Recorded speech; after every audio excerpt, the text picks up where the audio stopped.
So I'm walking. And yeah. You guys, it's apparent that you want to keep this world. I mean I understand, but the truth remains. It still is going to be there.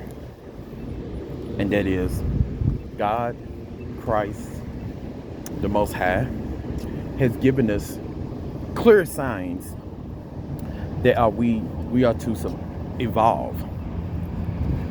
They want to force everyone to survive in this realm, in this world, living in this fabricated illusion world.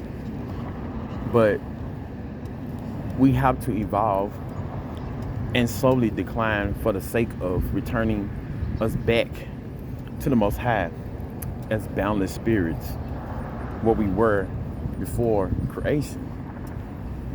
And I said that countless of times. We understand that the flesh, we're not supposed to be operating in the flesh. Sex is not, it's of the flesh, it's not of the spirit.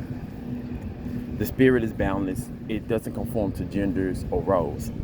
And the LGBTQIA plus represents that in the flesh manifested here to stand for that. It may be hyper sexualized at times, but they're still achieving what God is more or less trying to move you towards, and that is to eventually abstain.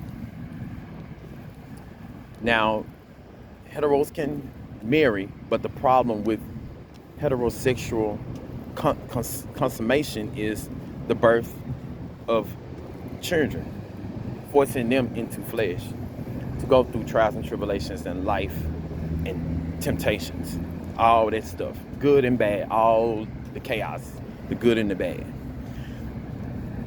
But our purpose, our main objective is to reach that point, that pinnacle of spirit over flesh. Yeah, I may, cloth or uncloth, you're likely going to be tempted, but the point of it is to abstain towards the end. As you evolve, as you climb higher, you should reach a point to where you won't need a sexual encounter.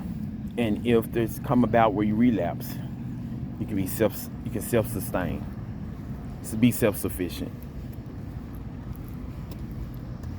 I reached that point in my life where I'm walking this path of abstaining and working for the kingdom.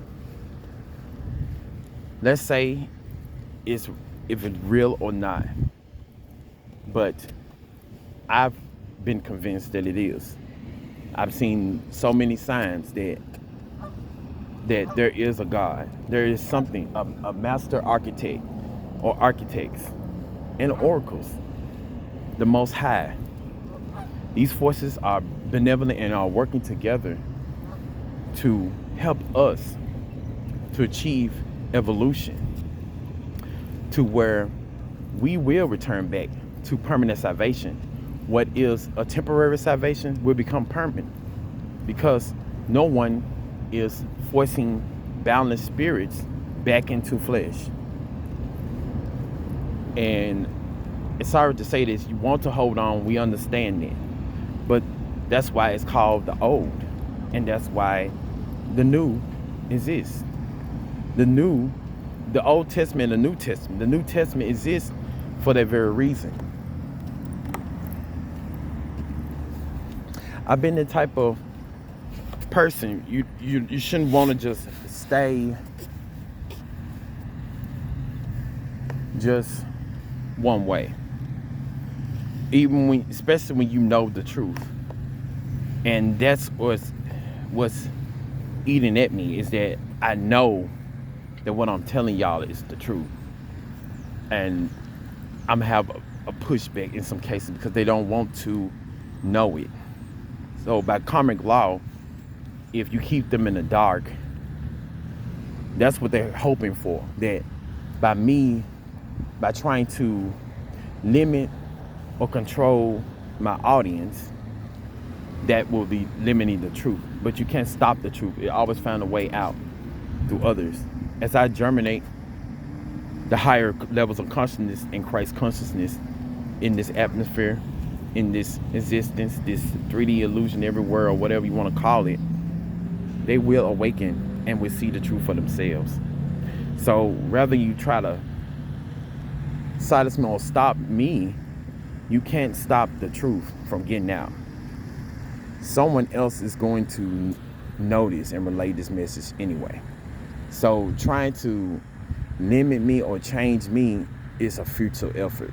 It's a futile effort.